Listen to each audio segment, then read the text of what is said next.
విద్యాబుద్ధులు నేర్పి మంచి మార్గంలో నడిపించాల్సిన గురువే కీచకుడిగా మారాడు. ఓ విద్యార్థిని పట్ల అసభ్యంగా ప్రవర్తించాడు. అనంతపురంలోని Little Flower School correspondent Anjaneyulu Goud 8వ తరగతి చదువుతున్న విద్యార్థిని పట్ల అసభ్యకరంగా ప్రవర్తించాడు. బాధిత విద్యార్థిని తల్లిదండ్రులకు విషయం చెప్పడంతో స్కూల్ ముందు ఆందోళనకు దిగారు. ఫిర్యాదు మేరకు కరెస్పాండెంట్ ఆంజనేయులను పోలీసులు అదుపులోకి తీసుకున్నారు. పిల్లలు ఏదో చెప్పడం లేదు. గుచ్చి అడిగితే చెప్పారు వాళ్ళు.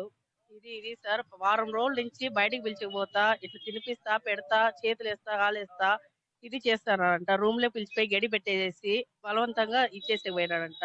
చెప్తే తీసి ఇచ్చి పంపిస్తాము, మీ పేరెంట్స్ చెప్పొద్దండి అని లోపల ఇది చేసేస్తున్నారు సార్.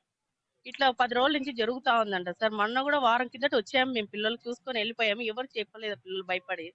ఏమైందంటే ఏం చెప్పడం లేదు సార్. నా కూతురు ఎదవడుతోంది చెప్పడానికి, చేసులు వేస్తున్నాడు అంటే కొట్టింటే చెప్పింది పాప. ఏం చేసినారంటే ఇట్లా చేసినారు సార్ ఇట్లా అని చెప్పింది. పిల్లలు ఎదవడి చెప్పడం. ఇక అనంతపురం జిల్లా లిటిల్ ఫ్లవర్ స్కూల్లో జరిగిన ఘటనకు సంబంధించి మరిన్ని వివరాలు మా ప్రతినిధి యోగానంద్ ఫోన్ లైన్ లో అందిస్తారు. యోగానంద్, చెప్పండి, అసలు మంచి నడవడిక నేర్పించాల్సిన కరెస్పాండెంట్ ఈ విధంగా చేయడం ఎంతవరకు సమంజసమంటారు? అనంతపురం నగరంలోని ఒక లిటిల్ ఫ్లవర్ స్కూల్లో టీచర్ తరఫున ఇల్లు పెట్టింది.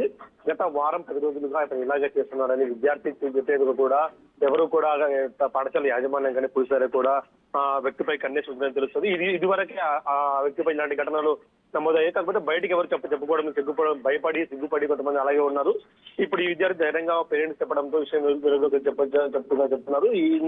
ఇంతకు మునిపై ఇతర విద్యార్థులపై కూడా ఇలాగే ప్రవర్తించాలంటూ కూడా తనపై సంచలన ఆరోపణలు కూడా వస్తున్నాయి. దీనిపై పూర్తి స్థాయిలో డిఈఓ కానీ పాఠశాలపై డిఈఓ అలాగే క్రిమినల్ చర్యలు తీసుకుని పోలీసులు కూడా సిద్ధమయ్యారు.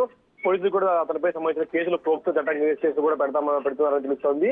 దీనిపై పూర్తి స్థాయిలో డిఎస్పీ ఆధ్వర్యంలో దర్యాప్తు జరిపి మిగతా విషయాలు నిర్ణయిస్తామంటూ కూడా పోలీసులు చెప్తున్నారు. Right Yoganand, thank you.